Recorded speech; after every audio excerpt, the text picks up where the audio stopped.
তাহলে বন্ধুরা, মাছের মাথা দিয়ে মুড়িঘণ্ট তো আমরা অনেক খেয়েছি। এখন কি আর সেটা খাওয়ার সময় আছে? একদমই না। এখন আমরা খাবো নিরামিষ এঁচোড়ের মুড়িঘণ্ট। নমস্কার বন্ধুরা, আমার মায়ের রান্নাঘরের আরও একটা নতুন পর্বে তোমাদের সকলকে স্বাগত। আশা করি তোমরা সকলেই খুব ভালো আছো। তো চলে এলাম আরও একটা নতুন রেসিপি এবং ভিডিও নিয়ে তোমাদের সামনে। এঁচোড়ের ঝাল, ঝোল, কষা, রেজালা এগুলো তো আমরা অনেকেই খেয়েছি, কিন্তু এঁচোড়ের মুড়িঘণ্ট কজনা খেয়েছি? এই রেসিপিটা আমিও এই প্রথম খেলাম, আর প্রথম খেয়েই আমি একদম ফিদা হয়ে গেছি। আর আমি জানি তোমরাও খেলে তোমরাও পাগল হয়ে যাবে, ফিদা হয়ে যাবে, প্রেমে পড়ে যাবে। এটাতে আমরা একদমই ঝোল রাখিনি, জাস্ট ঘন একটা গ্রেভি রেখেছি, গরম গরম ঝরঝরে ভাতের সাথে। Just wow! তাহলে বন্ধুরা, আর দেরি না করে আজই বাড়িতে তৈরি করে ফেলো আমার মায়ের হাতের স্পেশাল কচি এঁচোড়ের মুড়িঘণ্ট। তো শুরু থেকে শেষ অবধি ভিডিওটা প্রথমে ভালো করে দেখো, তারপরে বাড়িতে করে খাও, তারপরে কমেন্টে জানিয়ে দিও যে কেমন লাগলো। তো চলো ভিডিওটা শুরু করা যাক। তাহলে বন্ধুরা, এঁচোড়ের মুড়িঘণ্ট বানানোর জন্য আমরা যে উপকরণগুলো নিয়েছি সেগুলো হলো, নিয়েছি ছোট সাইজের একটা কচি এঁচোড়, দুটো মাঝারি সাইজের আলু, সর্ষের তেল, দারচিনি, লবঙ্গ, এলাচ, তেজপাতা, আদা, শুকনো লঙ্কা, গোবিন্দভোগ চাল, গোটা জিরে, গরম মশলা গুঁড়ো, লঙ্কার গুঁড়ো, ঘি, গোটা ধনে, নুন, চিনি। এবারে মা একটা পারফেক্ট সাইজে এঁচোড়টাকে কেটে নেবে। এঁচোড়ের সাইজটা তো তোমরা দেখতেই পাচ্ছ, একদম কচি এঁচোড়। যেহেতু মুড়িঘণ্ট হবে তাই এঁচোড়ের সাইজটা একটু বড় রাখবে এখানে। তো বন্ধুরা, প্রথমে কি করতে হবে, এঁচোড়ের দুপাশটা কেটে বাদ দিয়ে দিতে হবে। তারপরে এঁচোড়টাকে ভালো করে ছাড়িয়ে নিতে হবে, তারপরে একটা পারফেক্ট সাইজে এঁচোড়টাকে কেটে নিতে হবে। তো মা কি করে কাটছে দেখে নাও।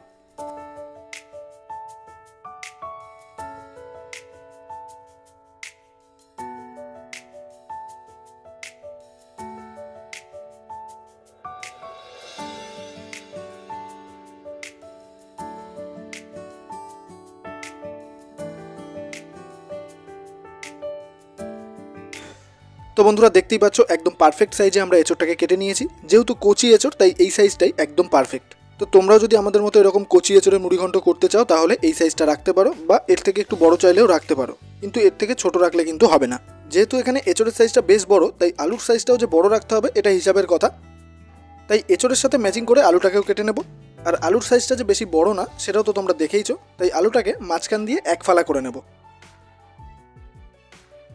সো ফাইনালি এঁচোড় আর আলুর যে সাইজটা সেটা তোমরা দেখতেই পাচ্ছ, মা ঠিক এরকমভাবে কেটে নিয়েছে। তো মোটামুটি উপকরণের তালিকা তোমরা দেখেই নিয়েছো। এবারে কাটাকাটির ঝামেলাও শেষ হয়ে গেল, আর একটুও সময় না নষ্ট করে চলে যাব রান্নাতে।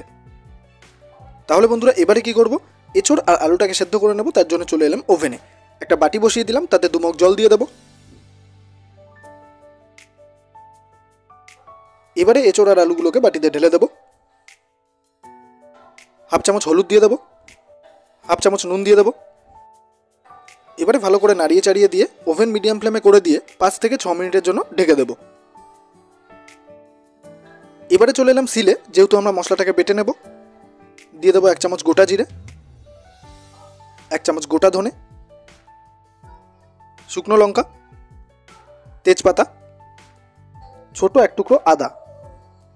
এবারে প্রথমে আদাটাকে থেতো করে নেব, তারপরে মশলাটাকে ভালো করে বেটে একটা মিহি পেস্ট আমরা তৈরি করে নেব। তো বন্ধুরা, তোমরা যারা আমাদের ভিডিও দেখো তারা তো জানোই, আর যারা আমাদের ভিডিও দেখো না তারা একটু ভালো করে খেয়াল করলেই বুঝতে পারবে যে প্রত্যেকটা ভিডিওতে আর রেসিপিতে কিন্তু আমরা মশলাটাকে বেটে নেওয়ার চেষ্টা করি। তার কারণ হলো, বাটা মশলা রান্নাতে একটা আলাদাই স্বাদ নিয়ে আসে। তো বন্ধুরা, ফাইনালি আমাদের মশলাটা বাটা হয়ে গেছে। মশলাটাকে ভালো করে বেটে নিয়ে একটা মিহি পেস্ট আমরা তৈরি করে নিয়েছি, দেখতেই পাচ্ছ।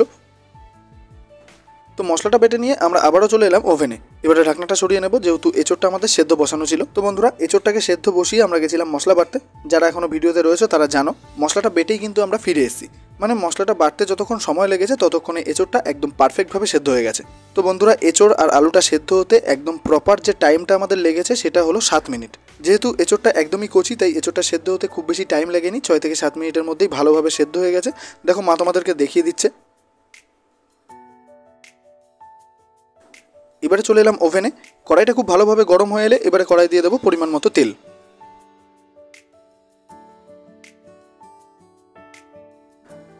এবারে ওভেনটাকে হাই ফ্লেমে রেখে তেলটাকে খুব ভালোভাবে গরম করে নেওয়ার পর ফোড়নের জন্য এবারে দিয়ে দেবো 2টো শুকনো লঙ্কা, একটা তেজপাতা হাফ করে দিয়ে দেবো। এবারে দিয়ে দেবো গোটা গরম মশলা, যেটাতে রয়েছে দারচিনি, লবঙ্গ, এলাচ। এবারে এগুলোকে হালকা হাতে একটু নাড়িয়ে চাড়িয়ে ভেজে টেজে নিতে হবে। ঠিক এই পর্যায়ে এবারে দিয়ে দেবো হাফ চামচ গোটা জিরে। তারপর টোটাল ফোড়ন সমেত জিরেটাকেও লাল করে ভেজে নেব।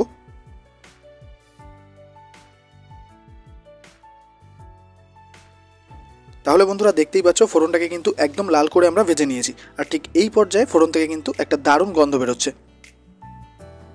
ঠিক এই পর্যায়ে দিয়ে দেবো ছোটো বাটির হাফ বাটি গোবিন্দভোগ চাল।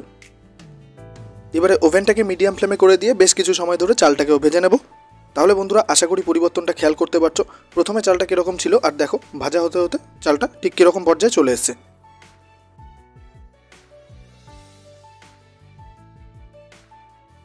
চালটাকে ভেজে নেওয়ার পর যখন ঠিক এরকম পর্যায়ে চলে আসবে, ঠিক এই সময় এবারে আমরা দিয়ে দেবো বেটে রাখা মশলাটা।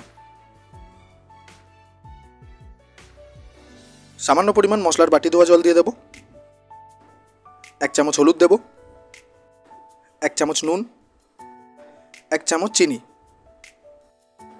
এবারে মশলাটাকে খুব ভালোভাবে কষিয়ে নিতে হবে। মশলাটা একটু বেশি শুকনো শুকনো লাগছে, তাই সামান্য পরিমাণ জল দিয়ে দেবো।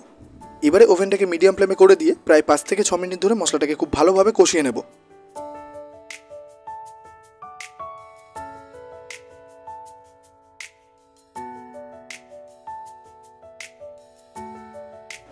তো বন্ধুরা ফাইনালি 6 মিনিট পর তোমরা দেখতেই পাচ্ছ মশলা থেকে কিন্তু দারুণভাবে তেল ছেড়ে দিয়েছে আর দারুণ একটা গন্ধ বেরোচ্ছে। ফাইনালি মশলাটা কিন্তু কষে গেছে। ঠিক এই পর্যায়ে এবার আমরা দিয়ে দেবো হাফ চামচ কাশ্মীরি লঙ্কার গুঁড়ো। যেহেতু মশলাতে কাশ্মীরি লঙ্কার গুঁড়ো দিলাম, তাই মশলাতে কিন্তু এবারে একটা সুন্দর কালার আসবে। আর তার জন্য কি করতে হবে, মশলাটাকে আরও সামান্য কিছু সময় ধরে কষিয়ে নিতে হবে।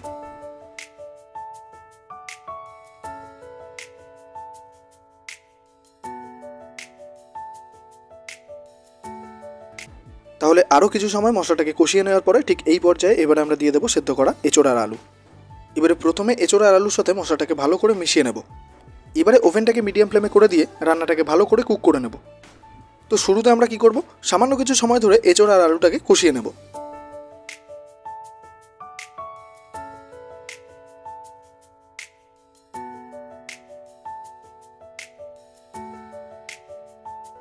সামান্য কিছু সময় ধরে কষিয়ে নেওয়ার পর এবার আমরা দিয়ে দেবো ছোটো বাটির 1 বাটি জল।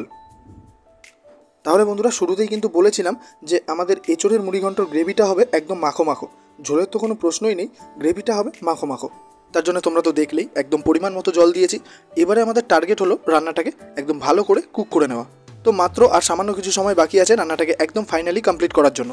তো এখনও অবধি যারা আমাদের ভিডিওতে রয়েছে তাদেরকে অসংখ্য ধন্যবাদ। যারা নতুন আছো তারা চটপট চ্যানেলটাকে সাবস্ক্রাইব করে বেল বাটনে প্রেস করে ফেলো, যাতে আমাদের আপডেট ভিডিওগুলোর নোটিফিকেশান তোমাদের কাছে সবার আগে পৌঁছে যায়।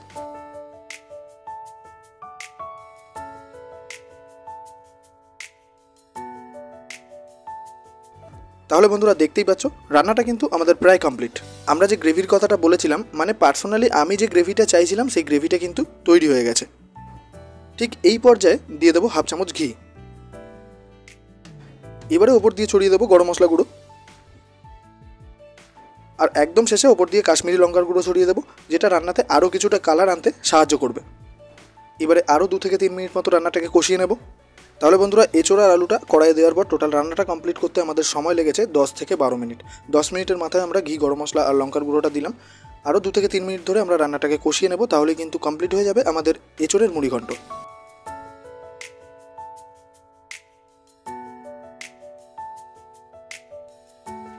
তাহলে বন্ধুরা ফাইনালি আমার পছন্দের এঁচোড়ের মুড়িঘণ্ট রেডি। গরম গরম ভাতের সাথে এঁচোড়ের এই মুড়িঘণ্ট একবার খেয়ে দেখো বস, আর কিচ্ছু লাগবে না, সব কিছু ভুলে যাবে। এটা দিয়েই সব ভাত খাওয়া হয়ে যাবে। তাহলে বন্ধুরা একদমই দেরি না করে আজই বাড়িতে রেসিপিটা ট্রাই করো, তারপর কেমন লাগলো অবশ্যই কমেন্টে জানিয়ে দেবে। আর যদি সত্যিই ভালো লাগে তাহলে অবশ্যই বন্ধু বান্ধবের মধ্যে শেয়ার করে দেবে। সো অ্যাট লাস্ট এখনও অবধি যারা আমাদের ভিডিওতে রয়েছে তাদেরকে অসংখ্য অসংখ্য ধন্যবাদ। এইভাবেই সাপোর্ট করতে থেকো। আর যারা নতুন আছো তারা চ্যানেলটাকে সাবস্ক্রাইব করে দাও আর সাপোর্ট করো।